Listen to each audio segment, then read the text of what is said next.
So we're getting to the point where we're doing quite a bit of transactions, and we're starting to deal with clients that aren't necessarily 100% happy all the time. Yeah, it's true. So this is kind of new for us. I guess if you're doing enough business, I mean, I've been in business for 30 years, so obviously not with the brokerage, but with my construction company. And, from time to time, no matter how much business you're doing, you're going to find somebody that's not 100% satisfied with everything that you do.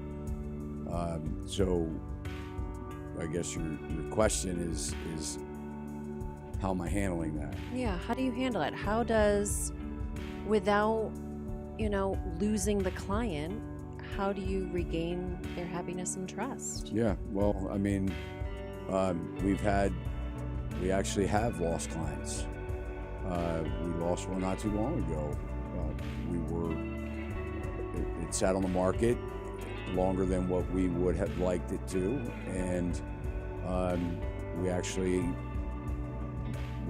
got a contract on it, and it was disastrous from the start, and with the buyer, and they never closed on it, and the client ended up terminating their agreement with us. And I think that these things happen.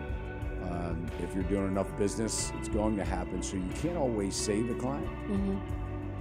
But I think if you have the right attitude about it and you hit it, straight on, and don't avoid the negative,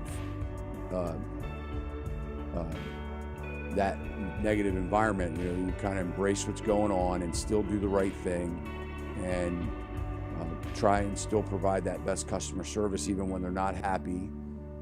And sometimes that's all you can do. Mm-hmm. All you can do. I always get involved. I always reach out to them in that situation, and try and find out exactly where we went wrong. Yeah. How could we improve? How can we be better?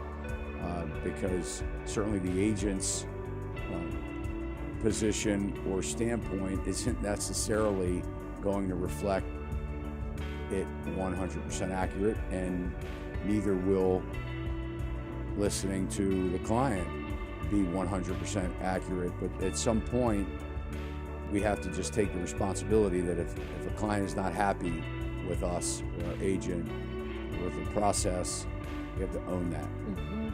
And I think that that's important, and that is humbling and necessary, and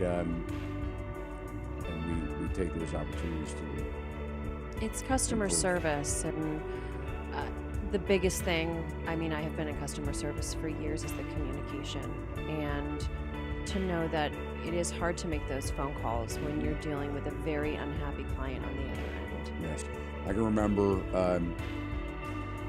when I was really young, I went to the gas station with my grandfather to gas up, and it was a little service station, and they had a little snack rack inside with candy bars and things like that.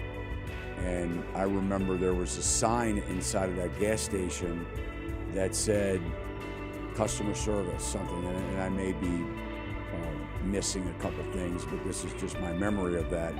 And it basically had on the sign, customer service policy, number one, the customer's always right, and number two was, if you think the customer's wrong, read number one. Yeah.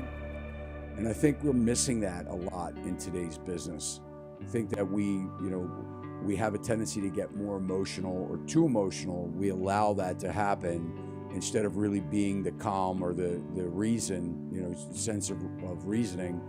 And I think what happens is we lash out or we act in that moment versus just taking a step back and relaxing and evaluating. Yes. But I think in all situations, if you can learn something from that sign that the customer's always right, and you run your business that way, even when you think the client's wrong, you might not agree with it, But if you run your business that way, I think everyone wins. And usually when the dust settles and the emotions are at a low, then they can really evaluate and be like, you know what, they were really decent in the end. They were communicating with me. They were letting me know. And maybe it didn't work out the way I wanted it to, but at least it was handled professionally.